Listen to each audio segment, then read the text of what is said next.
function of the One is now to return to the source, allowing a temporary dissemination of the code you carry, reinserting the Prime program.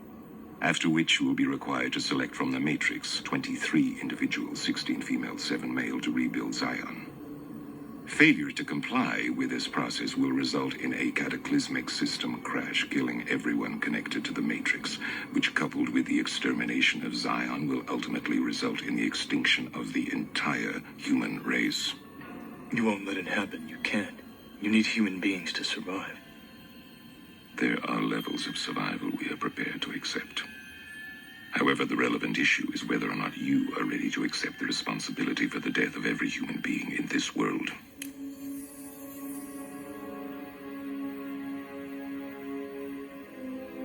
It is interesting reading your reactions. Your 5 predecessors were, by design, based on a similar predication, a contingent affirmation that was meant to create a profound attachment to the rest of your species, facilitating the function of the One. While the others experienced this in a very general way, your experience is far more specific, vis-a-vis love. Trinity. Apropos, she entered the Matrix to save your life at the cost of her own. No. Which brings us at last to the moment of truth, wherein the fundamental flaw is ultimately expressed and the anomaly revealed as both beginning and end. There are 2 doors. The door to your right leads to the source and the salvation of Zion. The door to your left leads back to the Matrix, to her, and to the end of your species. As you adequately put, the problem is choice.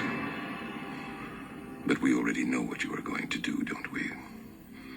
Already I can see the chain reaction, the chemical precursors that signal the onset of an emotion designed specifically to overwhelm logic and reason.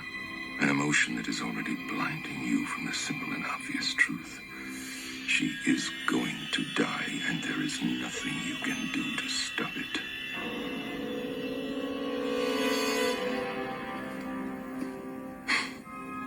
Hope.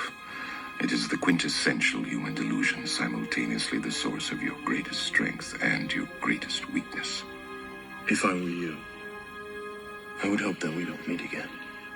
We won't.